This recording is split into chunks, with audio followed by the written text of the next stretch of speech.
My name is Lilo Armandie, and my ego is a liar. And guess what? Yours is too. I'm a combat veteran, mother, and recovering high performer. This is a show about the lies we tell ourselves, how they shape us, how they break us, and what it takes to finally let them go. Let's uncover our lies to seek the truths underneath. Because before there's clarity, there's chaos. Let's navigate it together. So don your oxygen mask and take a deep breath. Welcome to Lies My Ego Told Me. Hello to all my liars and truth seekers. Welcome to another episode of Lies My Ego Told Me. Today, our guest is a woman who just embodies grit and optimism. Ashley Peebles is the North American director of Neolife, a company committed to whole food nutrition supplements. She's also a powerhouse speaker, a mom, a wife, and a woman who built a life grounded in service to her family, her purpose, and her own truth. Her journey is one of perseverance, faith, and realizing that sometimes the biggest limitation isn't what others say, but what we tell ourselves. Ashley, thank you so much for being here today. Thank you, my sweet Lilo. I'm super excited to be here. Fingers crossed I can do this amazing podcast justice. You will. I have no doubt. No doubt. Ashley, you just radiate positivity through every aspect of your life. You've really built these powerful teams, fostered communities across the globe, and mentored countless people in business ventures. And you exude the kind of optimism that is truly contagious. But you've shared that quietly. You were internalizing a negative belief. So tell me, what was the lie that you told yourself? So I didn't know I was lying to myself, and I'm sure you're hearing that from a lot of people, right? Like I just really thought I'd internalized this so much that I thought it was the truth. But I believed that I was unqualified. I believed that the way I was raised and how I was brought up and who I was really just was not good enough, that I was unqualified for the things that I really wanted to do in life.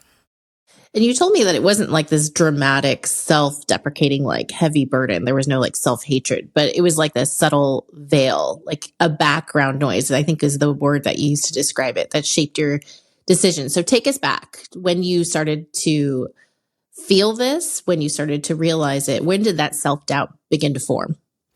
Well, I'm sure it formed really early. I think it was the realization process that came along much later. So a quick story, if you don't mind. I grew up twirling the baton. I was a majorette in high school. There were only 8 of us, so it was competitive.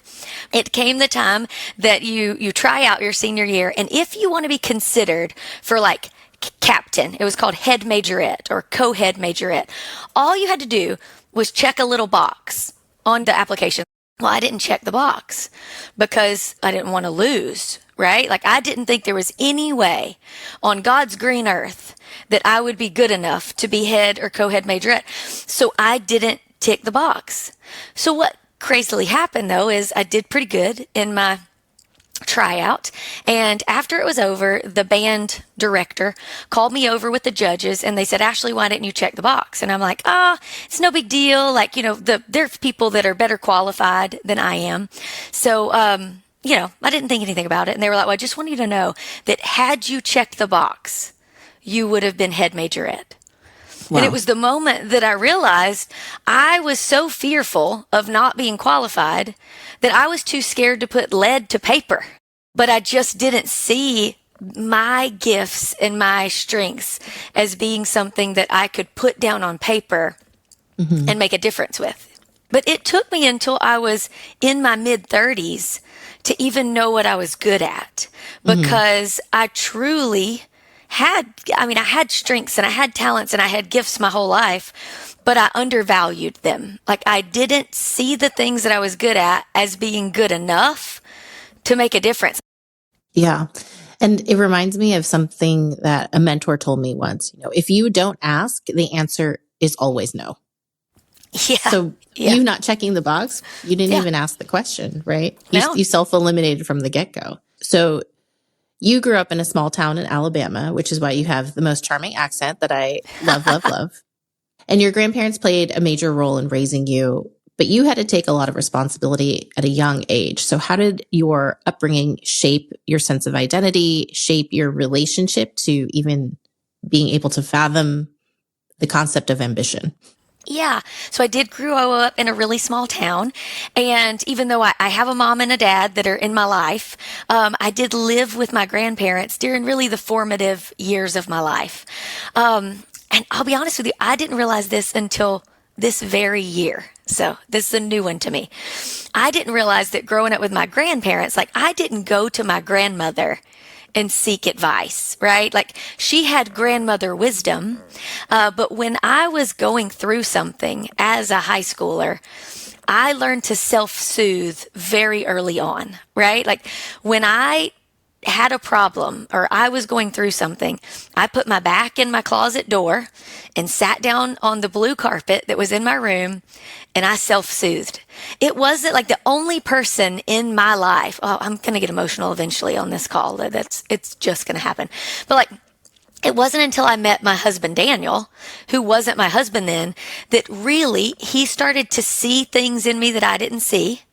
He started to call those things out in me that I didn't see and point those things out. And still to this day, he is the only person in the world that can soothe me. Grandparents, they don't parent in a way that they're in your life and in your business every day, telling you and teaching you the same things that parents do. I think they do other things so much better, right? Like I was raised by the greatest generation, and I think that formed who I am at a real, like, granular level, being raised by such hard workers. But maybe that's also where that piece of me that I'm like, hey, I'm a hard worker and I'm a good person. That's what my grandparents valued. Right. They didn't value computer skills because we didn't have a computer. Like they didn't value other things. But then when I got out into the world and I went to college and I graduated, I still didn't even think my degree was worth very much. Like my degree is in sports management. I took the easy way out in my degree, right? Like I could have done anything in college, but I knew that I could do really well at sports management, right? Like I just have a path of like early on in my life, choosing the path of least resistance that I knew I could excel at instead of pushing myself beyond a boundary and ever having a possibility to fail.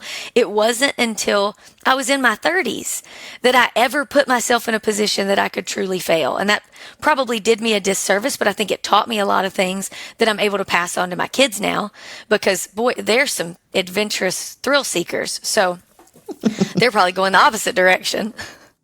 Did you feel like you were allowed to have like these big dreams and aspirations, or just follow that narrow path of what you thought success would be, which is getting good grades and graduating?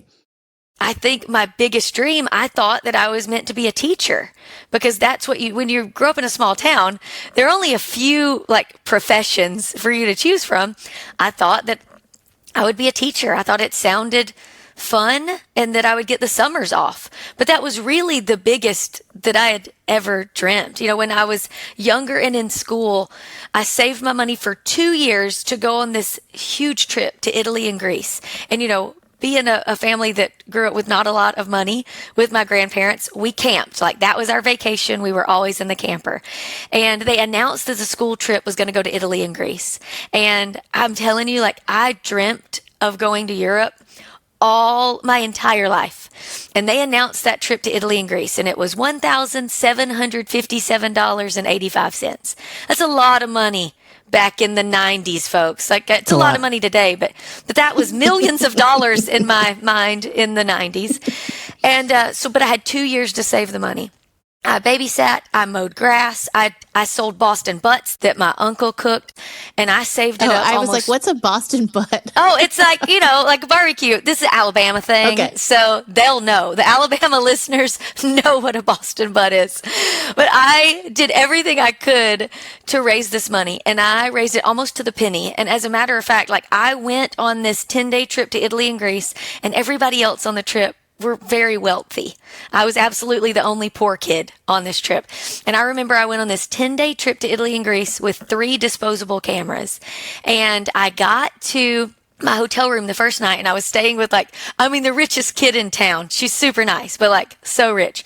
And she had this was 35 millimeter camera days. Just so when I start talking about dumping out film, you youngsters are not going to know what I'm talking about. But she dumped out 20 to 30, 35 millimeter film that she could put in her camera. And I thought, man, if that's not the difference in us, I can take 36 pictures in 10 days, Yeah. and she's got all of this. So it was beyond my imagination that I could go on the trip, but I worked really hard.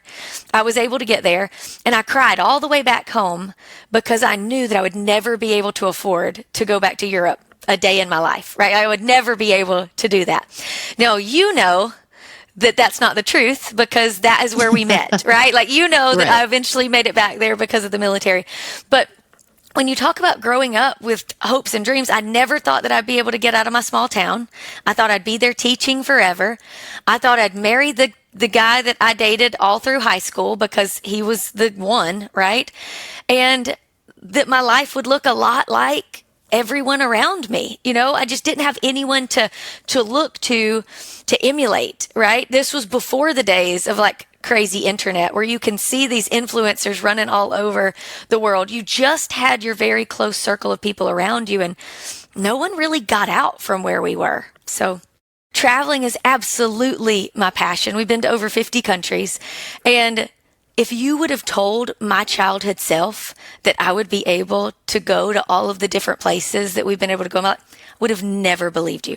Or I would have told you that I would have had to marry a rich man. That was the only way that you got out of our small town. It wouldn't have been me that would have been successful, and I am, which is great.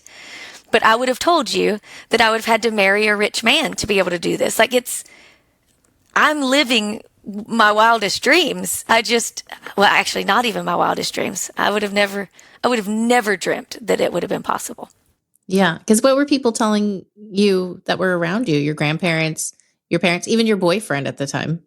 Well, I'm sure he's a nice fella, but he wasn't the one. We'll just put it out there. I remember one time, I know I shared this with you, so I'll share it with all of you. It is, as a matter of fact, there's even a song out there that's kind of like this, but I remember one evening, I was hanging out with my boyfriend and his friends, and I laid down on the couch because I was always the designated driver, even though no one should have been drinking anything, but I didn't drink. So I was always the one that was there to make sure that everybody got home.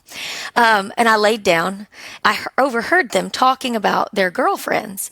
And I was like, oh, hey, he thinks I'm asleep, right? So he's going to say something really nice about me.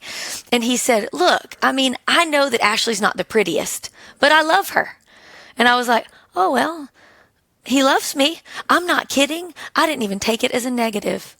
I thought, oh, he loves me. What I didn't realize was that I was going to internalize that comment. And at the age of, yesterday was my birthday, at the age of 43, it still haunts me today. Not him and not his comment, but the fact that never in my life will I ever look in a mirror and feel like I'm good enough. The mirror is not my friend.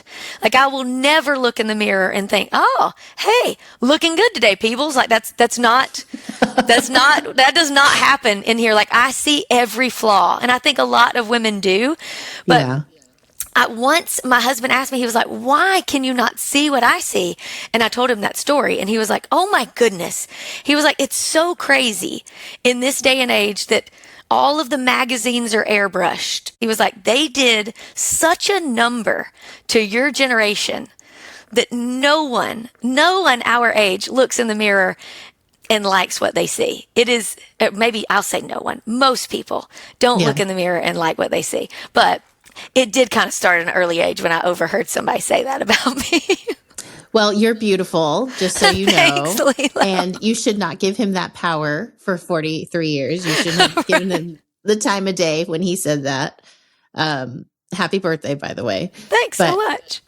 It's so crazy how that one little comment could just carry with you, and it just festers over time. Yeah, and it shouldn't have been that big a deal.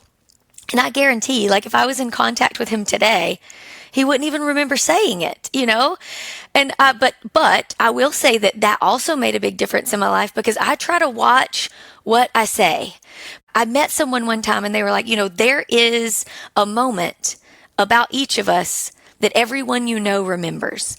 Like when I think of Lilo, what do I think about? I mean, I think about you in your flight suit. No, it's wonderful, but like you're in a flight suit, and I don't know if I can say this word, but like you're the most badass woman I'd ever met in my life.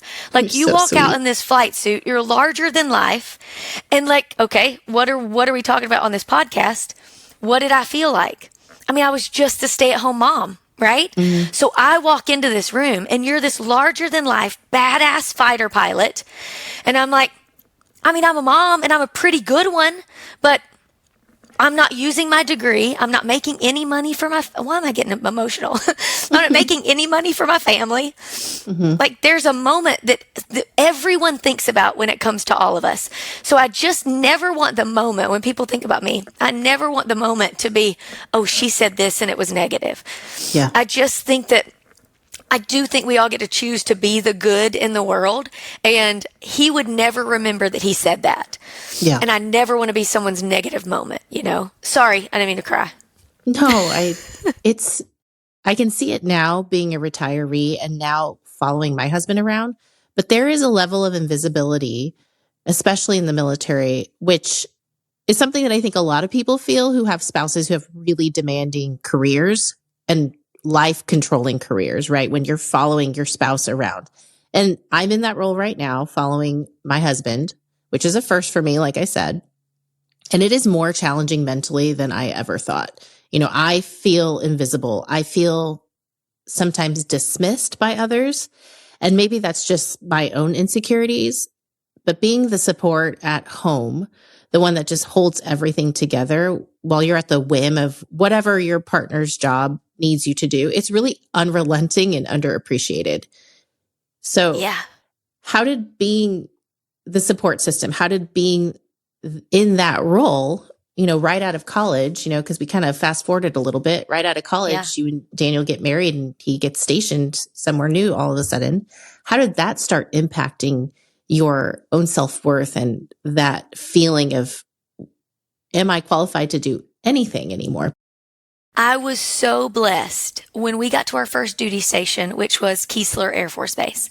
I was so blessed that I was immediately taken under the wing of one of the greatest women I've ever met. Her name was Jennifer Bush. She was Colonel Bush's wife. And my husband was the exec, like he was Colonel Bush's exec. And she took me under her wing and she told me immediately that I could have a positive effect on my husband's career, or I could have a negative effect on my husband's career, or I could have no effect at all. And it was my choice. Like I got to choose whether I was an asset, whether I was not an asset, or whether I didn't matter at all. And because I didn't have a job, because we wanted to have kids early, and I'm very glad we did because now I get to kick them both out. So there was no reason for me to try to get a job for a couple of years. I wanted to be an asset. And she just took me under her wing and she showed me how I could be an asset. How if I jump in and I volunteer, my name from the spouse perspective gives him a good name. How if I'm volunteering and I'm helping out, our last name is what echoes in the halls. And that's what you want. Like you want your name to echo in the halls when you're not there. And so that's exactly what we did. I started volunteering with the Officers and Civilian Spouses Club there in at Keesler Air Force Base. I was on the board, the OCSC board there. When we got to England for our second duty station, I was president of the OCSC. That was the hardest thing I've ever done in my life. That was being president of the OCSC. 100 women and 95 of them, amazing. 4 or 5 of them, make it their mission to make your life a living hell. That's harder than raising children because you've got grown adults around you. So I think that I didn't feel as invisible because I made myself visible. So the invisible spouse piece didn't affect me. However, when my kids got older and they went to school, that is when it hit me that I have no qualifications. Like, now I'm ready to get back into the workforce. I've been out for 10 years, whatever, maybe not 10 years, but raising my children. They're in school now. Oh my goodness. What? I have no skills at all. All I can do is go back and say, I've got this random degree from college and I've been out of work since then raising my babies. It was the most helpless feeling. I felt so overqualified as a mom and underqualified in every other aspect of my life. All I could put on a resume was I was spouse of the year. And I'm like, who gives a poop about being spouse of the year? Like, I did at the time, but like, no employer is going to care that I was spouse of the year. No employer is going to care that I led a nonprofit organization with no money. And I worked 60 hours a week to make sure that our cookie drive for the deployed troops was the largest cookie drive we've ever had. I didn't see any value in what I had done, right? My husband is the one that came in and showed me the value. And, anyone that knows an officer, like in the Air Force, like, you guys are used to writing performance reports. You're used to putting into words what someone is good at and the asset they've been to the organization. Like, he's great at that. Like, his people were always winning the awards. So he's good at it. Mm-hmm. And that was something that he brought, crazily enough, into our marriage and into my job hunt. He saw that I was struggling putting my strengths, my talents, and the things that I had done for the last decade into words. And he sat down one night and he wrote me a performance report. He put into words what leading an organization had taught me. He put into words the 60 hours I was volunteering a week, what that looked like in terms of an asset that I would be to a new organization. The fact that I had spoke in front of God and everybody about all of this stuff, that I had rallied people around a cause, that I was the civilian member of the British American Committee. None of those things seemed like a big deal, but when you put it in writing from someone else's perspective and you read it about yourself, you start to look at things a little differently. Like, I started to see that I really did have skills and I really had been building myself up and building my portfolio, if you will, even though I had not been being paid. And so how did that translate to you starting to explore your professional path? What happens next? I went on, all of the websites like LinkedIn and all of those places to try to find jobs. And I looked for the prerequisites. I looked at what the qualifications were for each one of the jobs. And I wasn't qualified for anything. And it was a deafening blow because I finally felt like I had something, but I didn't have any of these qualifications. So Harvard Business Review did a study, and it was about qualifications when applying for jobs. And what they found is that men apply for jobs when they feel that they meet 60% of the qualifications.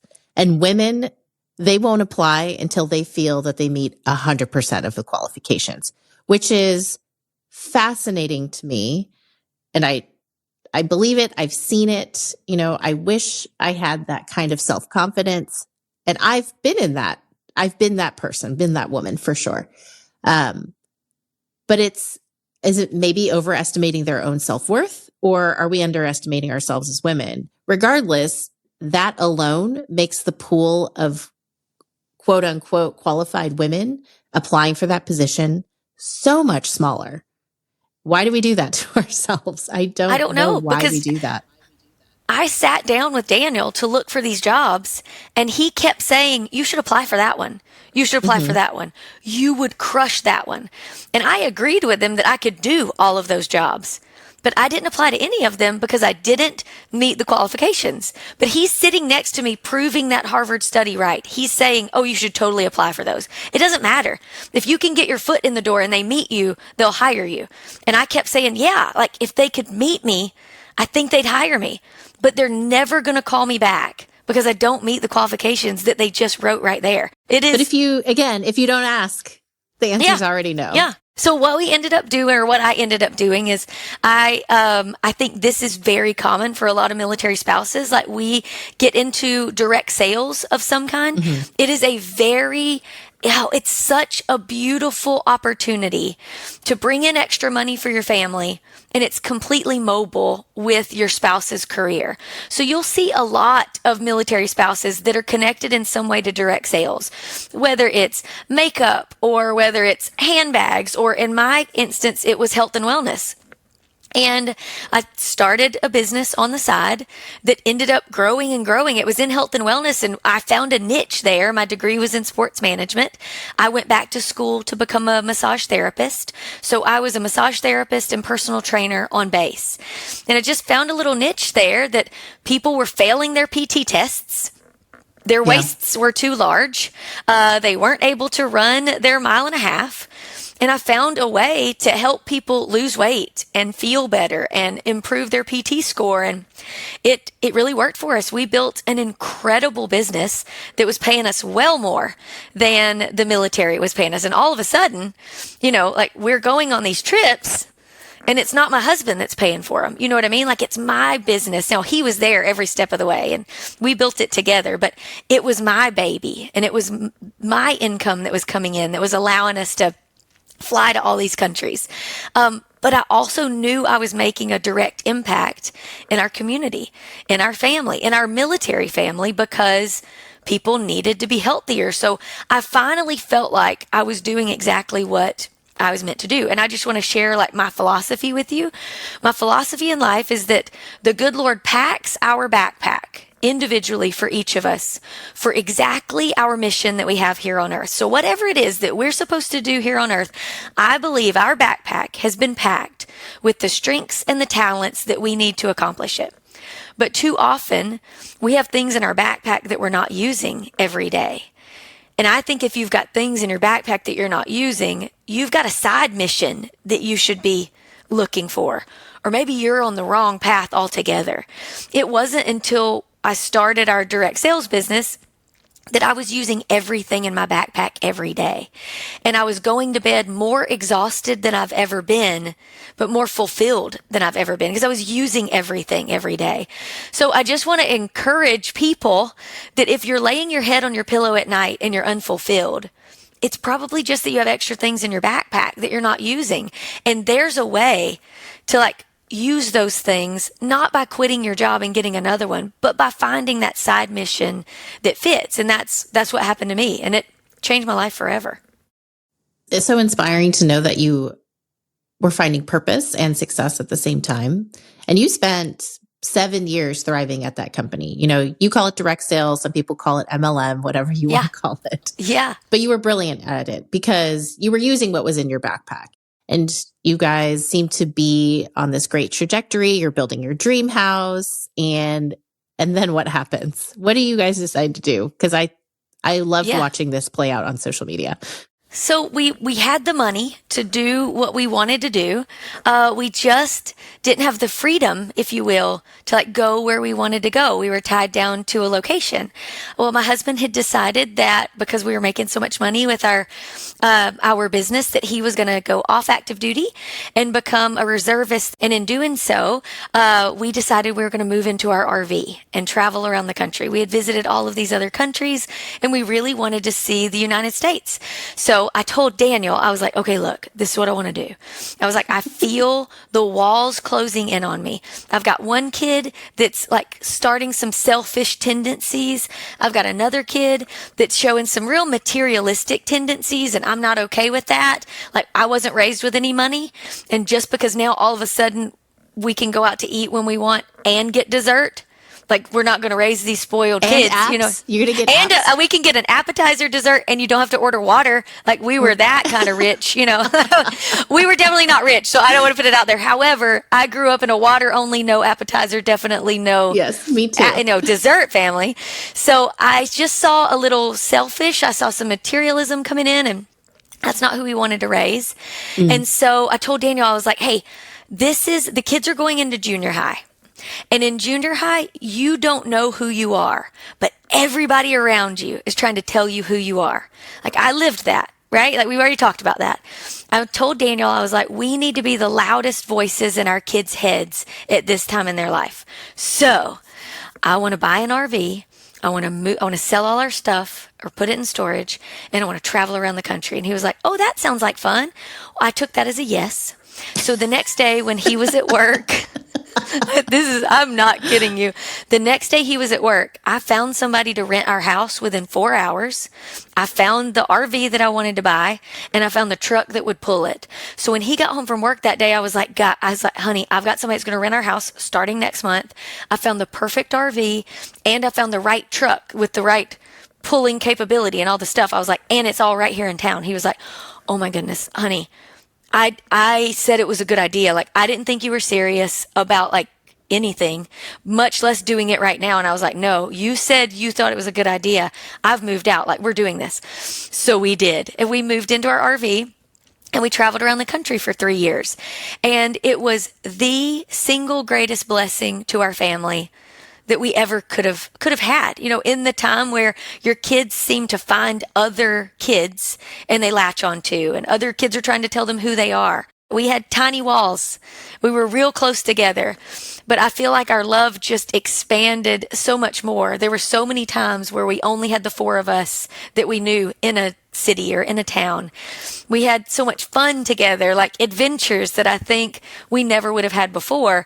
Like, we had forced family time on our kids, and it was such a blessing. We did an American Revolutionary War tour because we're huge history buffs, and we visited Williamsburg, Virginia, and we just had an inexplicable God pull to the area. Like, we knew that this is where we were supposed to be. So we finished up our travels after 3 years.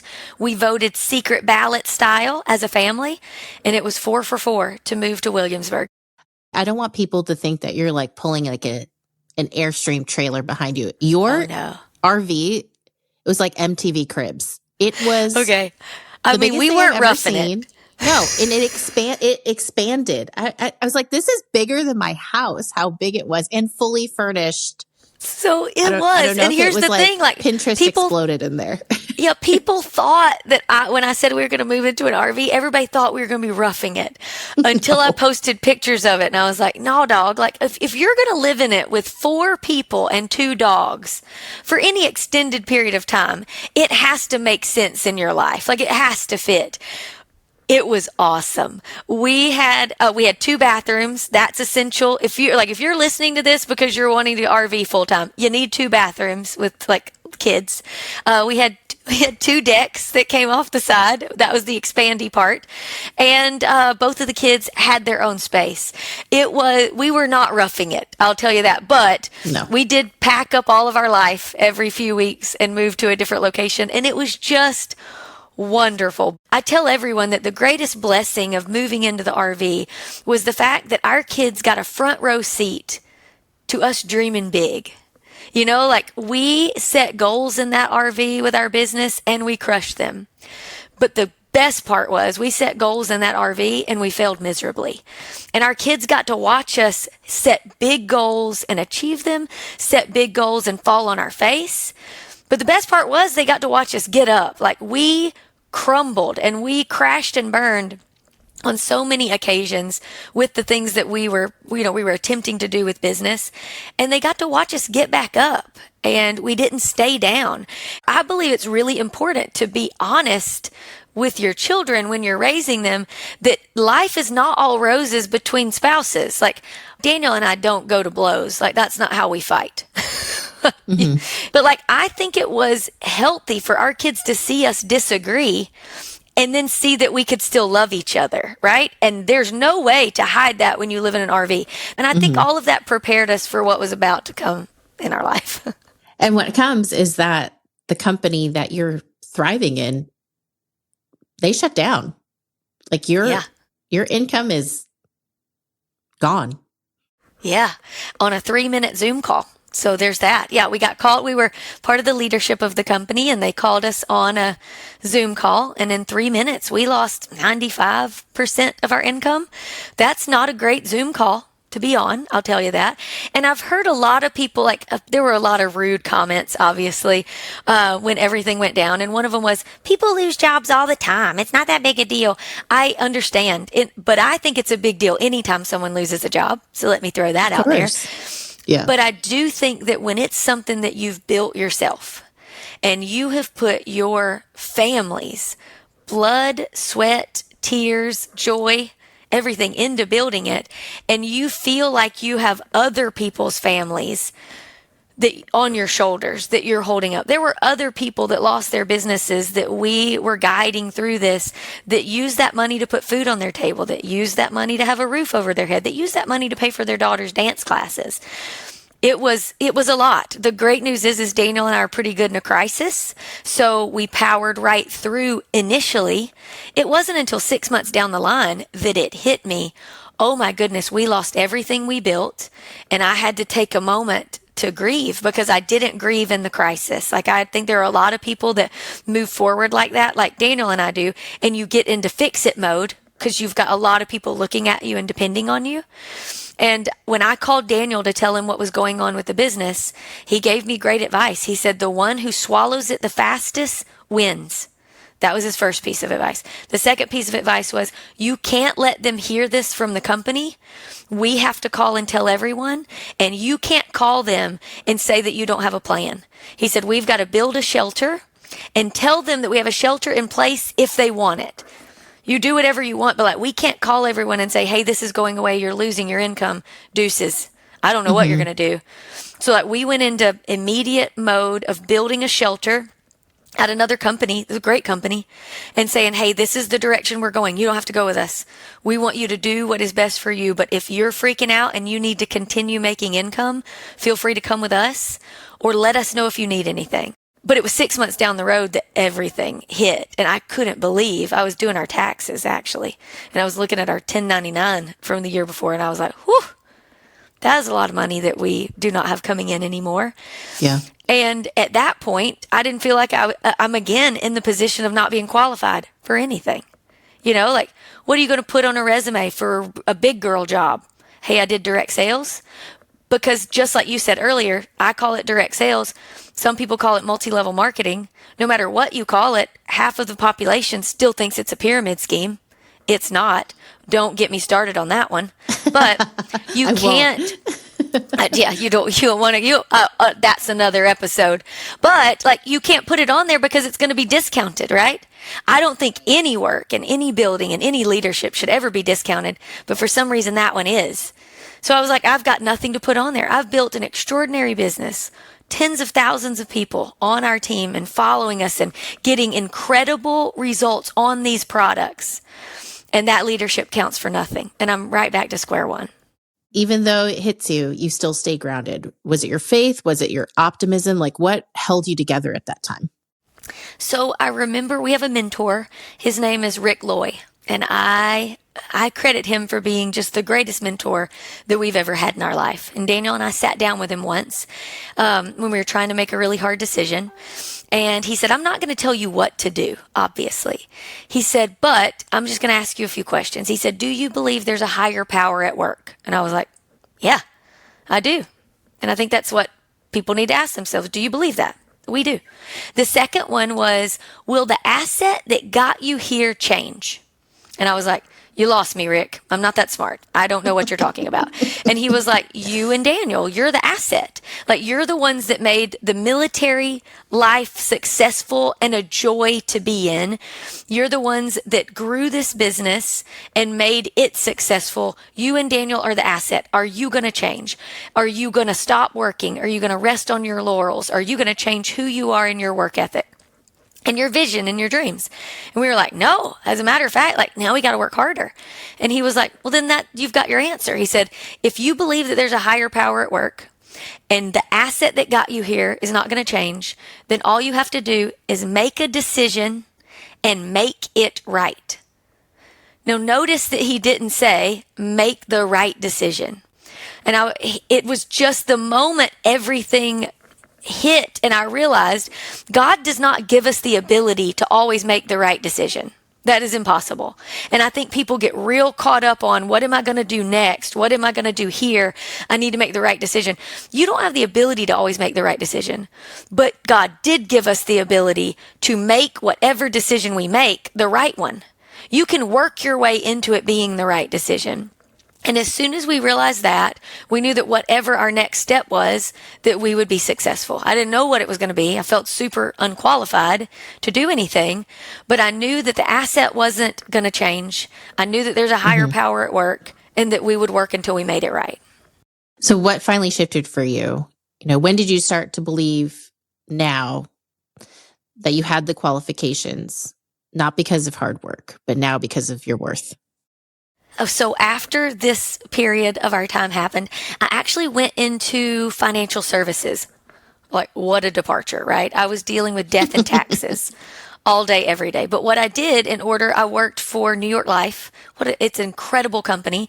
But I didn't just do the life insurance side. I became a registered representative, which meant that I could deal with the stock market, right? Like I could deal with, I could deal with stocks and bonds and mutual funds and all of these things.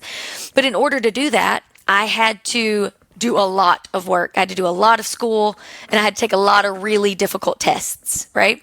So I thought doing the extra school and doing the extra tests and getting the certifications would be what did it for me. Like I finally was qualified.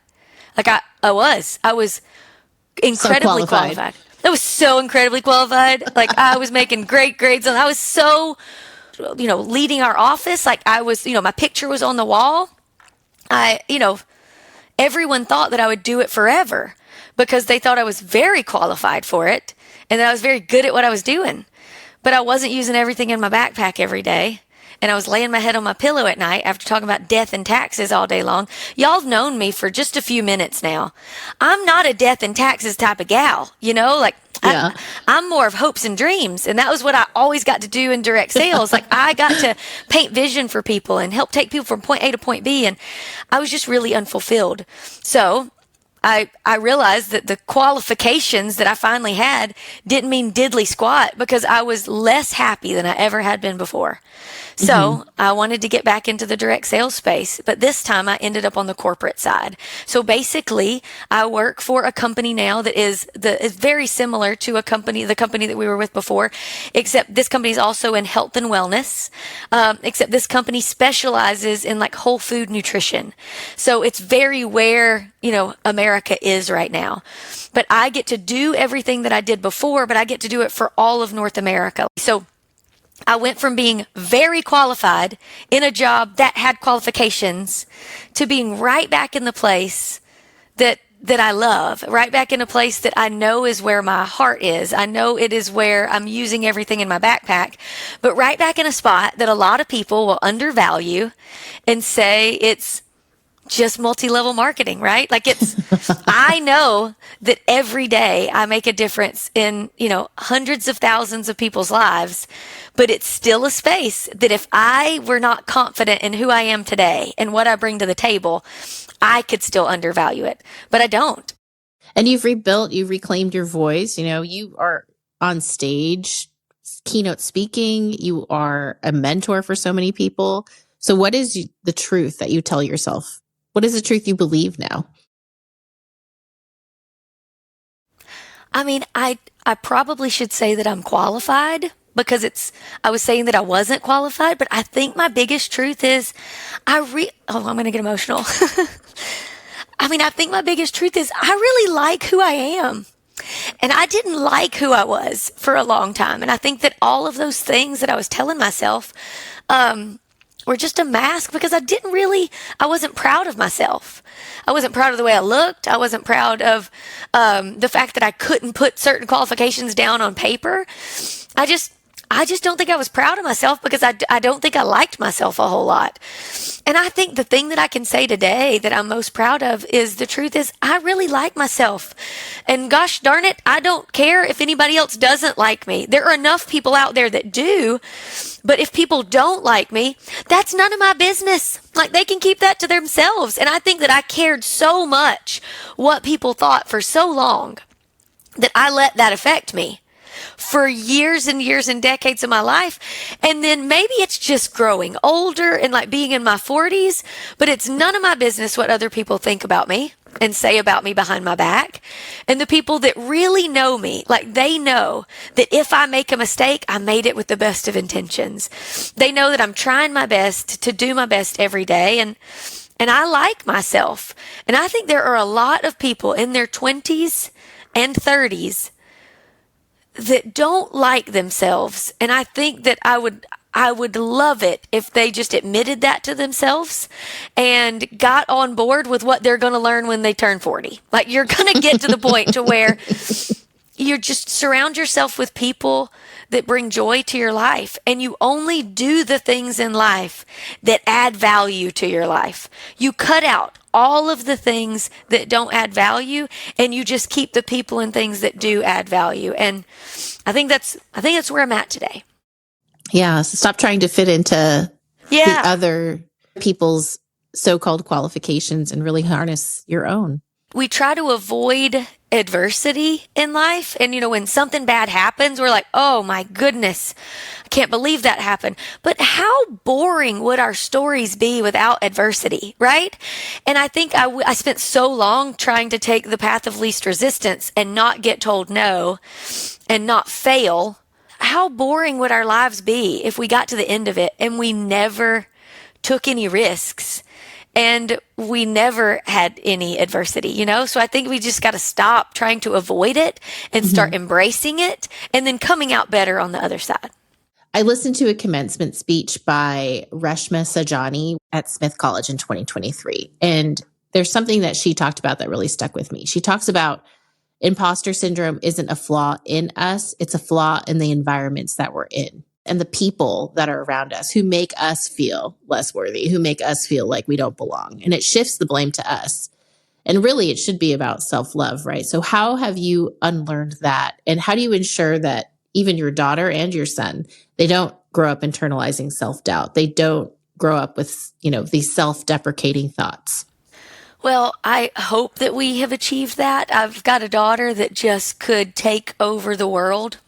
She is so strong and so powerful and so brave. She goes to college in Europe, and people ask me all the time, oh my goodness, are you so worried about her, going to college in Europe? And I'm like, no, I'm worried for everyone around her if they get in her way. Like, she's strong and powerful and wonderful. My son is heading to college at the University of Alabama later this year. And I do think that the world says there are just a whole lot of women that feel imposter syndrome. I think probably most women feel this at some point in their life. But I can tell you that my husband feels it too. Mm-hmm. And I've seen that my son feels it too. My husband always says he could be dyslexic if he wanted to. Here's the truth. He's dyslexic. We know he is. He was just never diagnosed because we're in our 40s. They didn't diagnose that then. He is. My son struggles with the exact same thing. But what we found is that if you just continue to do the hard things, you can prove to yourself that you can do it. And the imposter syndrome is in our head. It's in the environment around us. Like, we know that. But it doesn't matter what the environment around us says if you know that you're meant to be there and you know that you can do it. So what we've told Colin, our son, is show up in the room like you're meant to be there. Answer the questions in the meeting like you're meant to be there, even if inside your heart you don't feel like it, because you're pulling things in that people may or may not be feeling. And that is going to cause you to act differently than you would if you weren't feeling those things. You've got to show up and act like you are supposed to be there. But I look at my husband, who I think is the most impressive individual I've ever known. He can't spell his way out of a paper box. He still sometimes misspells my name, and it's Ashley. But that E and that L will get flipped around. But he could lean on that and say, look, I'm dyslexic. That's the reason I can't do this. I don't, when I read something, I switch all the words around. That's the reason I can't be successful. But he never once let that lie fester in his heart, because he just pushed himself into action and he proved to everybody around him that he was meant to be there. And I've just learned so much from him. We've got a saying in our home, and it's, don't put that trophy on your shelf. What that means to us is, if you are dyslexic, you can be dyslexic. That is a reason for things to be more difficult for you. But it's not a reason that you can't do things. There's no excuse. There's no reason that's valid out there that you can't achieve what you want to achieve unless you allow it to become that crutch. And for others listening, that person that's listening who feels invisible, that person that's in the secondary role, that person that's just a spouse, my favorite one, right? The person that feels unqualified. What is that final piece of advice that you want to give them? Just that there are so many people that do see you, and you can choose to internalize that and let it just whip you into not taking the next step of something that you really want to do. Or you can have 5 seconds of crazy and you can apply for the job. You can have 30 seconds of courage and send the email. And some of the greatest blessings in my life have come from having 5 seconds of courage and just sending a text message that afterwards I wanted to crawl into a hole and die. But, they don't, we're so nervous to send the email and apply for the job. It's not the end of the world if you don't get the job. It's not the end of the world if you don't get the text back that you want. But I think if you're feeling invisible, it is up to you to make yourself not invisible. We can't sit in our house and feel like we're just a mom because we're so much more than that. Because if you internalize that you are just a mom, you're setting that example for your daughter that's in the house for you. I love that my kids, before I ever had a career, thought that I was Superwoman. And maybe nobody else thought that, but when I didn't, I'm crying again, but even when I didn't have a job, I made every holiday special. Even when I didn't have a job, I was there every morning. When I didn't have a job, I tucked them in bed every night. When I didn't have a job and Dad was gone for a year, I was there with the scrapes and the bruises and the drying of their tears. They may not remember all of those things because they were so little, which is tragic, by the way. I wish they remember how awesome I was when they were little. But you are raising your greatest legacy. You're raising people that are going to go out into the world and make a difference, and they're going to emulate a lot of the feelings that you have about yourself. I had to stop looking in the mirror and finding every flaw in my body because I saw my daughter doing the same thing. Do I still like what I see in the mirror? No, but I can't say that out loud. You've got to model what you want your kids to live out in their life, because what you model, they will multiply. If you feel invisible, you've got to find a way to break out of that, even if it's just getting out of your shell. And it's, going to the park with your kids when you don't feel like it, but knowing that going to the park with your kids on a random hot day in July doesn't feel like it means a whole lot to you at the moment. But it does. It means so much to your kids, and you're raising them to know that you can do hard things even when you don't feel like it. So you don't have to be invisible, and you're not. I just know how you feel. Lilo knows how you feel, but you're not. Oh, I feel like you're speaking directly to me right now with that last piece. I feel all of that. And, when I think about your story, I think the big takeaway is, you just need to check the box. It takes guts. Like you said, probably going to crawl under a hole. But if you don't check the box, it's never going to happen. Yeah. And this is a sidebar story, but it reminds me of Chloe Holiday. Do you know her? Do you follow her on social media? She was a majorette at the University of Alabama. Yeah. And then what did she do? They didn't have majorettes in the NFL. She didn't take no for an answer, and she carved out a brand new space. Yeah. And I just think that is incredible. No, you're not qualified to be an NFL cheerleader. Okay, well, I'm just going to make my own new career path. And I wish more of us had that tenacity. Yeah, what a beautiful example. I'm so glad you brought it up, because it is, what a beautiful example. I've loved watching her because obviously I love twirling a baton, but I loved even more. She's adorable too. Oh, she's adorable. And her clothes are so cute. And of course, Colin's going to, we've been Alabama fans our whole life, but to look at something and to say, there was no way she could be qualified because she wasn't, the position didn't exist. So maybe that's what maybe that's what we say to everybody that feels invisible. What is it that you want out of life? The position that you want may not even exist, but that doesn't mean that you can't create it. When I took this job on the corporate side, I had never been on the corporate side. And I remember telling the person who was hiring me, I may be terrible at this. I don't think I will be, but I may be terrible at this, but we'll never know if I don't just give it a go. And This may be a terrible decision to have majorettes in the NFL. It's not going to be. But like, you'll never know. If like, we would have never known if she didn't do it. As a matter of fact, you know what? We would have known. Someone else would have done it. But then Chloe would have been sitting there thinking, man, I knew that there could have been majorettes in the NFL. I knew it. I knew it when I graduated Alabama that I should have reached out to the Titans, that I should have reached out to the NFL, and I didn't do it. As a matter of fact, there's someone that came before Chloe that's thinking exactly that. Like, the position's gonna be made eventually. You might as well be the one to make it. Why not? That's good, Lilo. That's good. Ashley, thank you so much for sharing your story, for showing us that optimism is not naivety, it's courage. You reminded us that self-doubt can be loud or quiet, but it doesn't have to define us, and that qualifications are not just earned through titles, but through all of these lived experiences and your resilience and your beautiful heart. And we're so grateful you brought yourself to this conversation today. And we know listeners, and me especially, will be walking away feeling braver and more seen because of it. So thank you so much for being here. Thank you so much for having me. I sure appreciate you. You're doing good work here, my friend. Thank you so much. All right. Love you, girl. Right back at you.